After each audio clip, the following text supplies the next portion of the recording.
¿Cómo era la persecución de los cristianos durante el Imperio Romano? Hermanos amados, para comprender por qué Roma decidió perseguir a los cristianos con tanta saña, debemos entender qué significaba ser romano en el siglo I. El imperio no se sostenía solo por las legiones, sino también por la Pax Deorum, la paz de los dioses. Se creía que Roma prosperaba porque sus dioses estaban satisfechos. El sacrificio, el ritual y la obediencia religiosa no eran opciones personales, sino deberes cívicos. En la cúspide de este sistema se encontraba el emperador, el Pontifex Maximus. Adorar al César no era necesariamente un acto de fe espiritual, sino un juramento de lealtad política. Negarse a quemar una pizca de incienso ante la estatua del emperador era equivalente a la alta traición. Cuando el cristianismo comenzó a expandirse por los barrios humildes de Roma, las autoridades lo clasificaron rápidamente como una supersticio externa e ilícita. A diferencia del judaísmo, que Roma respetaba por ser una religión antigua y nacional, el cristianismo era visto como un virus ideológico que cruzaba fronteras y clases sociales. Para la sociedad romana, los cristianos eran figuras profundamente sospechosas y a menudo detestables por tres razones principales. En primer lugar estaba el llamado ateísmo cristiano. Suena contradictorio, pero los romanos llamaban a los cristianos ateos porque negaban la existencia de los dioses visibles y del Estado. Al no participar en los festivales religiosos, se les acusaba de atraer la ira de los dioses sobre el imperio, provocando pestes, hambrunas o derrotas militares. En segundo lugar, se les atribuía odio al género humano. El historiador Tácito escribió que los cristianos eran culpables de odium humani generis. Esto se debía a que los cristianos se apartaban de los espectáculos públicos, del teatro y de la vida social romana, que consideraban pecaminosa. Su retiro era interpretado como un rechazo antisocial a la comunidad. En tercer lugar, circulaban muchas calumnias y malentendidos sobre ellos. Debido a que sus reuniones eran privadas, el rumor popular los acusaba de ritos atroces. Al hablar de comer el cuerpo y beber la sangre, la Eucaristía, los romanos que no entendían el simbolismo los acusaban de canibalismo. Al llamarse hermanos y hermanas y mostrarse afecto, se propagaron rumores de inmoralidad. Para un gobernador romano, el caso de un cristiano era un problema administrativo irritante. Roma era, por naturaleza, pragmática. El imperio no deseaba gastar recursos en ejecuciones masivas si podía evitarlas. Por ello, el juicio no comenzaba con una sentencia, sino con una negociación. El magistrado operaba bajo una premisa simple: la supremacía del Estado. Cuando un cristiano era llevado al tribunal, el juez no estaba interesado en su teología, sino en su obediencia. El proceso seguía un protocolo de 3 pasos diseñado para que el acusado tuviera todas las oportunidades de salvar su vida, a cambio de su integridad. En primer lugar, la interrogación y la invitación a la cordura. El juez solía comenzar con un tono paternalista o condescendiente.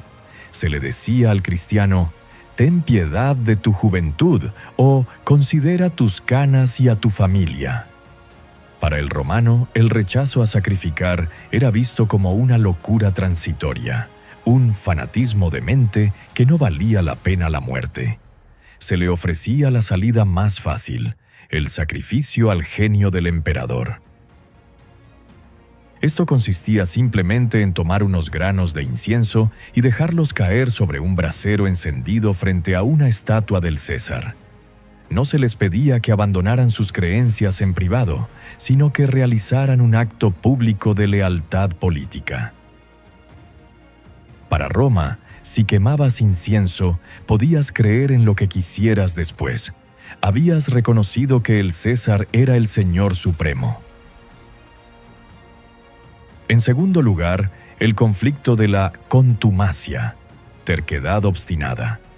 Cuando el cristiano pronunciaba la frase Christianus sum, soy cristiano, el tono del juicio cambiaba.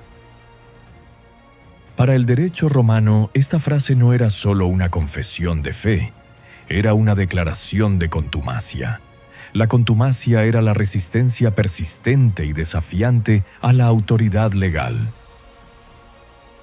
En el Código Romano, una vez que un juez daba una orden directa, sacrificar, y el acusado se negaba 3 veces, el delito ya no era el cristianismo en sí, sino el desafío al magistrado.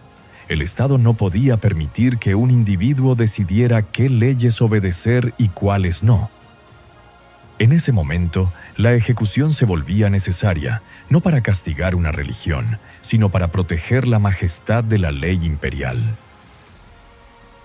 En tercer lugar, el libelo y la apostasía, el triunfo que Roma buscaba. Lo que el gobernador realmente deseaba era obtener un libellus. El libelo era un certificado oficial que demostraba que el individuo había sacrificado a los dioses y jurado por el emperador. Un cristiano que aceptaba sacrificar era un trofeo político. Era la prueba de que el sistema romano podía doblegar la voluntad de los disidentes. Por eso, muchos jueces extendían los juicios durante días. Utilizaban la tortura no para matar, sino para ayudar al acusado a cambiar de opinión. Roma quería apóstatas, no mártires. Un mártir inspiraba a otros. Un apóstata que regresaba a su casa con un certificado de sacrificio era la derrota moral del movimiento cristiano. Cuando todos los intentos de retracción fallaban, el magistrado dictaba la sentencia: damnatio ad bestias, condena a las fieras. Es vital entender que, para el público romano, el espectáculo en el Coliseo era la restauración del equilibrio. Ver al cristiano ser devorado por las fieras era la forma en que el Estado decía: «Tú creíste que tu Dios era más fuerte que las leyes de Roma. Aquí tienes la prueba de que tu voluntad no significa nada ante el poder del César». Ahora bien, antes de llegar a las celdas del Coliseo, los cristianos de alto perfil o aquellos que persistían en su terquedad eran arrojados a la cárcel mamertina, el Tullianum. Este lugar no era una prisión moderna, era una fosa séptica convertida en calabozo. Situada en el Foro Romano, consistía en una cámara superior y una cámara inferior, esta última accesible solo por un agujero en el techo. Los prisioneros eran bajados con cuerdas a una oscuridad absoluta. El aire era denso, saturado por el olor de los desechos humanos y la humedad de la cloaca máxima que pasaba cerca. La estrategia de la humillación. Roma sabía que el cuerpo influye en el alma. Al privar al cristiano de luz, de higiene básica y de espacio para moverse, buscaban despojarlo de su dignidad humana. Un hombre que huele a excremento y que no ha visto el sol en semanas es, en teoría, más fácil de quebrar frente a un juez que un hombre fuerte y limpio. La prisión era el primer paso para convertir al héroe de la fe en un animal asustado. En la soledad de estas celdas, el enemigo no era el soldado romano, sino la propia mente. Los escritos de los padres de la Iglesia y las actas de los mártires describen este tiempo como una batalla espiritual intensa. A menudo, los guardias permitían que los familiares, padres, esposas o hijos, entraran a las celdas. No era un gesto de caridad, sino de tortura. Ver a un padre anciano suplicando de rodillas que el hijo solo quemara un poco de incienso para no dejarlo solo, era una presión psicológica 1000 veces más fuerte que el látigo. En la oscuridad surgía la pregunta: ¿vale la pena morir por una palabra? ¿No puedo adorar a Dios en mi corazón y fingir que adoro al César por fuera? Roma fomentaba esta duda. Los guardias les recordaban constantemente que el mundo seguiría girando sin ellos y que su sacrificio sería olvidado al día siguiente de ser devorados. Lo que transformaba esta experiencia era la comunidad.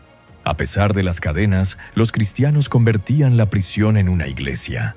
Aquellos que mostraban debilidad eran sostenidos por los más fuertes. Se compartía el poco pan que tenían, convirtiéndolo simbólicamente en la Eucaristía.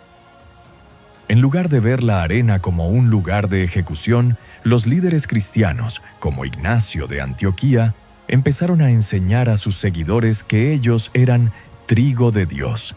Decían: «Soy trigo de Dios y he de ser molido por los dientes de las fieras para llegar a ser pan limpio de Cristo». Esta redefinición del sufrimiento es la clave. Al cambiar el significado del dolor, le quitaban a Roma el poder de lastimarlos. La fiera ya no era un verdugo, sino el molino que los preparaba para la eternidad. Ahora bien, imagina el impacto visual. El Coliseo era un mar de gente. Las crónicas nos dicen que la capacidad promedio era de 50,000 personas, pero en eventos especiales el hacinamiento permitía hasta 80,000 espectadores.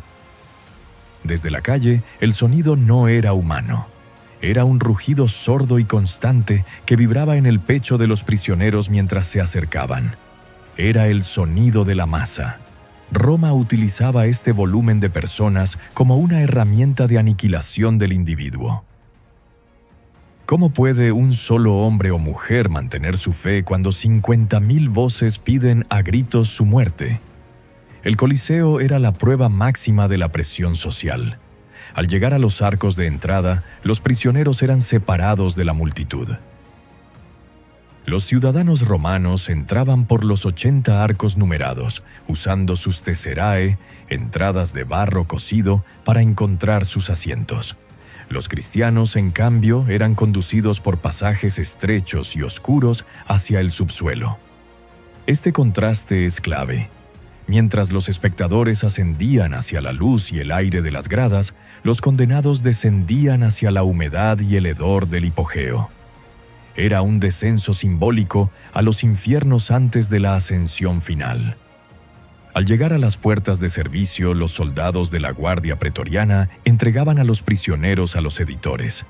Estos no eran soldados, sino los organizadores del espectáculo, hombres de negocios cuya única misión era que la ejecución fuera entretenida y visualmente impactante. Existía un proceso burocrático frío. Cada prisionero era registrado, se anotaba su nombre, su origen y el tipo de ejecución asignada. Los criminales comunes a menudo eran obligados a luchar.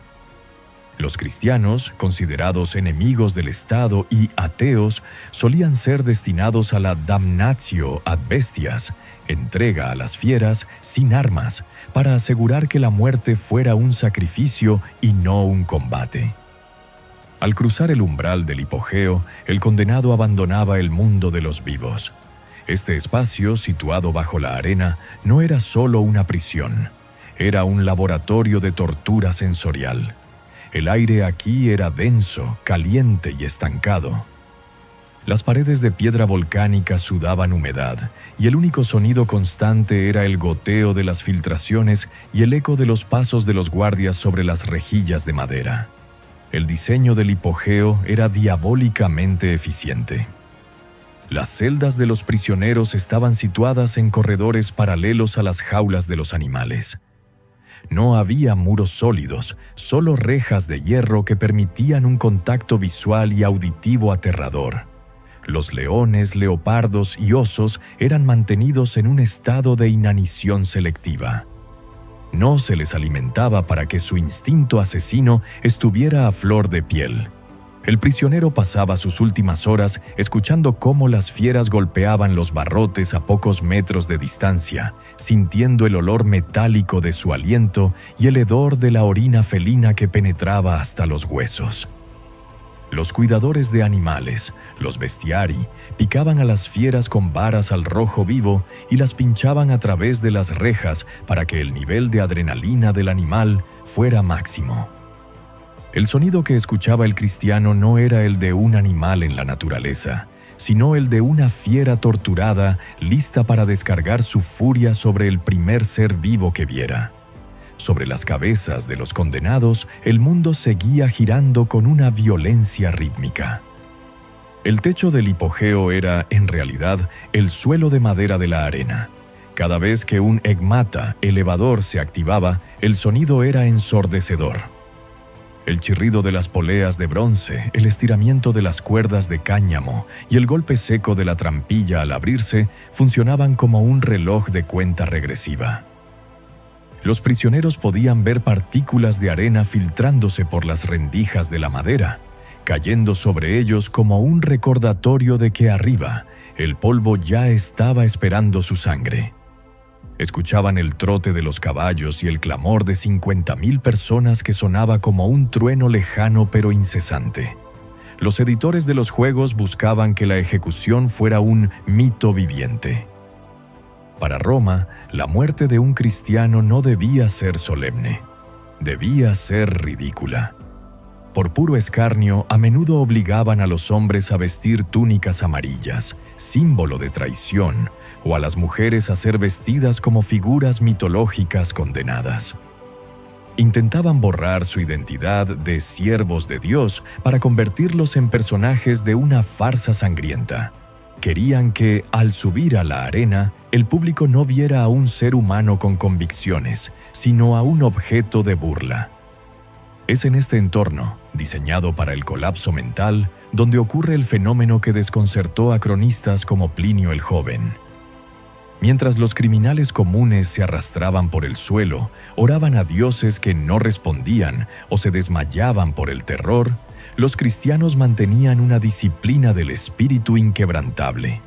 En la penumbra del hipogeo, los cristianos realizaban actos de una belleza subversiva. Se saludaban con un beso en la mejilla o la frente, un gesto de fraternidad que declaraba que, a pesar de estar encadenados, seguían siendo una familia libre. Muchos, cubiertos de las inmundicias que les habían lanzado en las calles, usaban la poca agua que recibían o incluso su propio sudor para limpiarse la cara y arreglarse el cabello. No se preparaban para la muerte, se preparaban para una gala. Empezaban a entonar salmos en voz baja. Este canto, en medio del rugido de las fieras y el ruido de las máquinas, creaba una atmósfera de catedral en el corazón del matadero. Para el romano, la dignidad se perdía con el uniforme, el cargo o la libertad física. Pero el cristiano demostró que la verdadera dignidad es una propiedad del alma.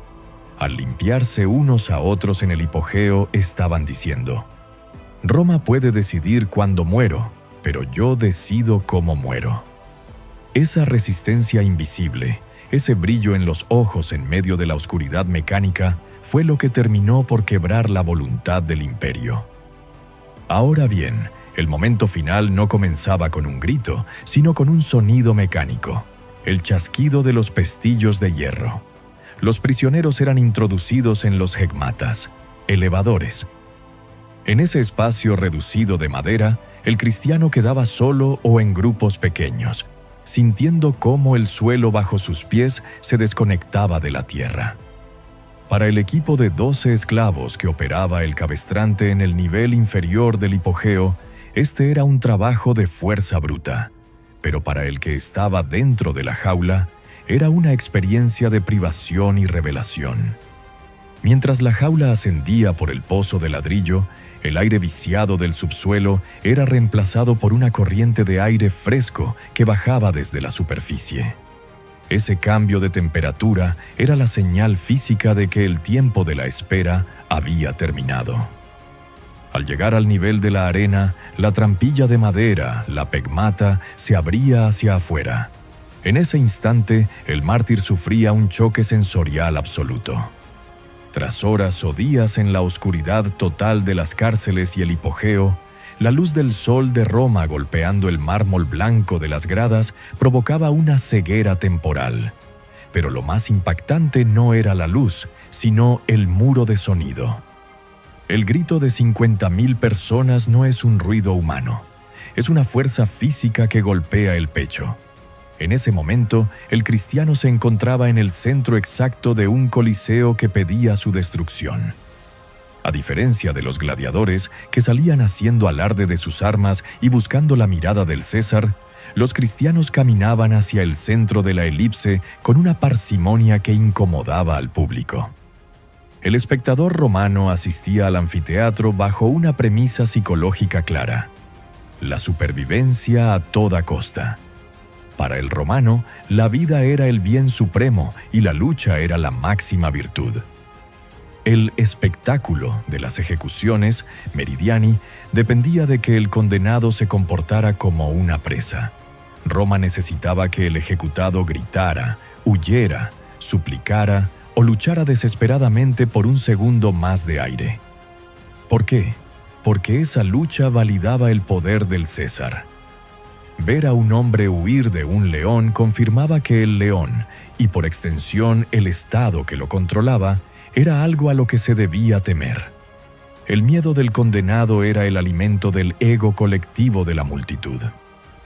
Cuando el elevador se detenía y los cristianos salían a la arena, el guión se rompía de forma estrepitosa. En lugar de la cacería esperada, se producía un vacío sonoro.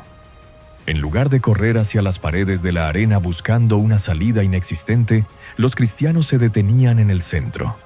Muchos se arrodillaban, cerraban los ojos o permanecían de pie con los brazos extendidos en forma de cruz, la postura del orante.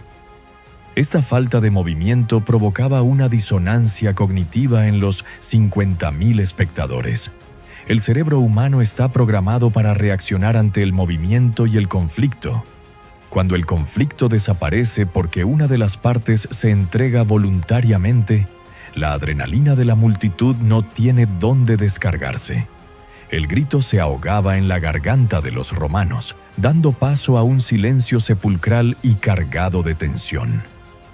Existe una diferencia técnica y moral entre ser ejecutado y sacrificarse. La ejecución es un acto pasivo.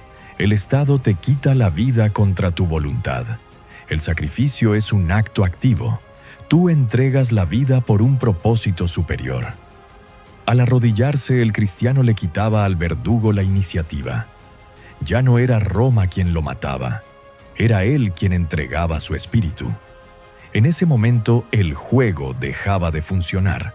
El espectador sentía que ya no estaba viendo un entretenimiento, sino una liturgia. El ambiente pasaba de ser el de un estadio al de un templo. Esta inversión de roles hacía que el romano se sintiera por primera vez como un intruso en un acto sagrado. Este silencio súbito era el momento más peligroso para el imperio. En el silencio, el hombre se ve obligado a pensar. El ciudadano romano empezaba a cuestionarse. ¿Por qué no tiene miedo? ¿Qué es lo que ve él que yo no puedo ver? ¿Es posible que su reino sea más real que este mármol? La falta de resistencia no era debilidad, era una demostración de autoridad espiritual. El cristiano, en su quietud, se veía más poderoso que el César que lo condenaba. Mientras los cristianos permanecían en la arena, orando o abrazados en un silencio que desafiaba la lógica del espectáculo, todas las miradas se dirigían al palco imperial. El César no era solo un espectador. Era el editor principal, el árbitro de la vida y la muerte. Cuando el emperador consideraba que la tensión psicológica había llegado a su límite, hacía una señal con la mano. Contrario al mito popular del pulgar hacia abajo, que solía usarse para gladiadores, para las ejecuciones de cristianos bastaba un movimiento seco del brazo o un asentimiento al munerarius, el organizador. Esa señal era la orden de activar la maquinaria final. En el momento en que el César daba la orden, los esclavos en el hipogeo tiraban de las palancas de liberación. No se abría una sola puerta. El Coliseo estaba diseñado para el impacto visual. De repente, múltiples trampillas ocultas en el suelo de la arena se abrían simultáneamente. Los animales, que habían sido hostigados con varas de hierro caliente y mantenidos en oscuridad y hambre durante días, eran impulsados hacia arriba por los elevadores. Al ver la luz del sol, las fieras salían en un estado de frenesí sensorial. El contraste era brutal. Por un lado, la quietud absoluta de los cristianos, que a menudo cerraban los ojos y seguían cantando en voz baja. Por el otro, la violencia cinética de leones del Atlas, leopardos y osos hambrientos que corrían por la arena, desorientados por los gritos del público, pero guiados por el instinto de caza. Lo que ocurría a continuación era lo que más impactaba a los cronistas. Muchas veces los animales no atacaban de inmediato. Las fieras se detenían ante la falta de movimiento de los cristianos. En la naturaleza, un depredador ataca lo que huye. La inmovilidad de los mártires confundía el instinto del animal. Esto obligaba a los bestiari, los cuidadores, a intervenir desde los bordes, lanzando trozos de carne ensangrentada sobre los cristianos o usando látigos para azuzar a las fieras hacia ellos. Roma no podía permitir que la ejecución fallara. El espectáculo debía completarse para restaurar el orden del Estado. Lo que los cronistas romanos describieron como algo asombroso era el colapso del instinto depredador. En el mundo natural, la caza es un juego de persecución. El león ataca a aquello que corre, aquello que emite vibraciones de pánico. Sin embargo, cuando las trampillas se abrían y los leones del Atlas irrumpían en la arena, se encontraban con algo que su instinto no sabía procesar: estatuas humanas. Los cristianos, al permanecer inmóviles y en oración, no enviaban señales de presa al cerebro del animal. El león, confundido, a menudo se detenía a pocos metros, olfateando el aire, caminando en círculos o incluso sentándose, desconcertado por la falta de resistencia. Este silencio de las fieras era el momento más peligroso para el prestigio de Roma. Si el animal no atacaba, el público empezaba a murmurar sobre la intervención de los dioses. Para evitar que el espectáculo se convirtiera en un milagro visual, intervenían los bestiari. Estos no eran luchadores, sino técnicos del terror. Desde los bordes de la arena o protegidos por las rejas de seguridad, los bestiari utilizaban métodos brutales para forzar el ataque. Lanzaban trozos de carne cruda y ensangrentada directamente sobre las túnicas de los cristianos, para que el olor activara el hambre voraz del felino. Usaban varas con puntas de hierro al rojo vivo para pinchar a los leones en los cuartos traseros, obligándolos a saltar hacia adelante por puro dolor y rabia. Gritaban y restallaban látigos para crear un ambiente de caos que empujara al animal a descargar su frustración sobre lo único que tenía enfrente. Finalmente, el instinto terminaba por imponerse. El ataque no era limpio. Era una carnicería desordenada que buscaba destruir no solo el cuerpo, sino la imagen de paz que el mártir había construido. Si tras el ataque de las fieras el condenado aún mostraba signos de vida, o si la agonía se prolongaba demasiado generando una compasión incómoda en las gradas, la burocracia romana enviaba al confector. Este funcionario no era un verdugo común, era un personaje de teatro. A menudo aparecía caracterizado como Hermes Psicopompo, Mercurio, portando un caduceo que en realidad era una vara de hierro incandescente para comprobar si el cuerpo aún reaccionaba al dolor. O como Caronte, el barquero del inframundo, quien con una máscara terrorífica y un mazo masivo golpeaba el cráneo de los heridos para asegurar una muerte instantánea y brutal. ¿Por qué este teatro? Porque para Roma, la muerte del enemigo del Estado debía ser total, definitiva y despojada de cualquier rastro de misticismo. Querían que el último recuerdo del público fuera el sonido del mazo contra el hueso, no el sonido de un salmo. A pesar de los bestiari, a pesar de los leones y del mazo de Caronte, Roma perdió la batalla de la narrativa. El confector podía destruir el cráneo del mártir, pero no podía destruir el testimonio de su calma. El efecto más inmediato del testimonio en la arena no ocurrió en los cielos, sino en las gradas. Debemos entender que el romano medio era un experto en la muerte. Había asistido al anfiteatro durante años y visto a miles de hombres morir pidiendo clemencia, maldiciendo a sus verdugos o llorando de terror. Sin embargo, ver a alguien morir perdonando a quienes le quitaban la vida y hacerlo con una sonrisa de paz inexplicable provocó un cortocircuito psicológico en la sociedad romana. Muchos espectadores regresaban a sus casas en un silencio inusual, con una pregunta punzante martilleando su conciencia. ¿Qué es lo que ellos tienen que yo, con toda mi ciudadanía, mi estatus y mi riqueza romana, no poseo? Fue el choque definitivo entre un imperio que lo tenía todo pero no creía en nada, y un grupo de personas que no tenían nada, pero lo creían todo. Este fenómeno generó lo que podemos llamar el efecto eco. La verdadera conversión no siempre ocurría en el instante de la muerte, sino en los días posteriores, en la reflexión del hogar.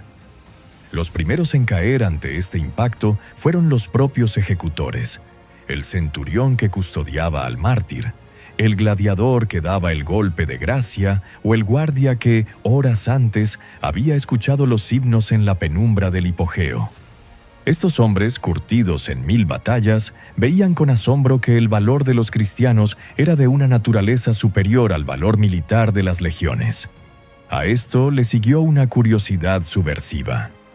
El pueblo empezó a buscar a los líderes de esta superstición en las sombras para entender su filosofía.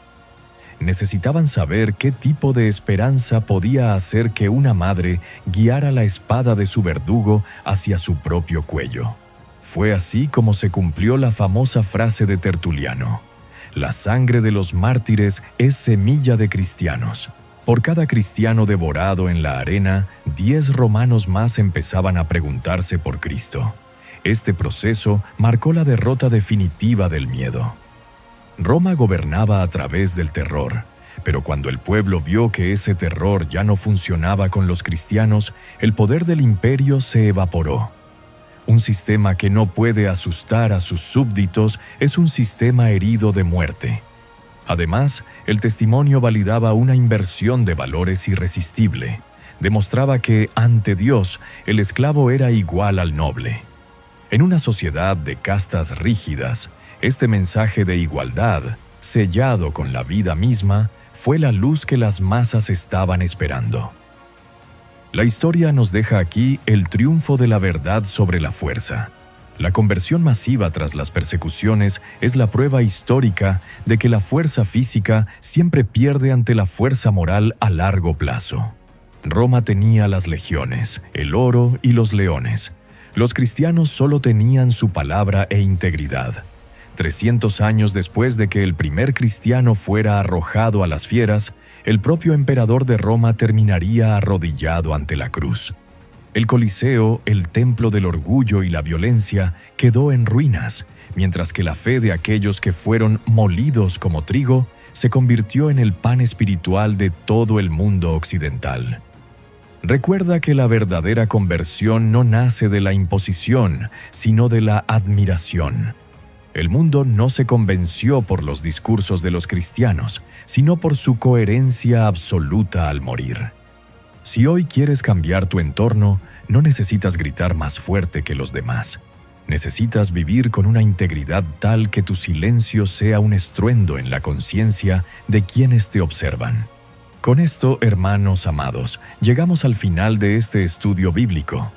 Si este video ha sido de bendición para su vida, les invito a darle me gusta, ya que eso ayuda a que YouTube lo recomiende a más personas que también necesitan escuchar y aprender de las enseñanzas de la palabra de Dios. Asimismo, no olviden suscribirse al canal y activar la campanita de notificaciones para que YouTube les avise cada vez que estemos publicando un nuevo video. Con estas palabras me despido por hoy. Dios les bendiga.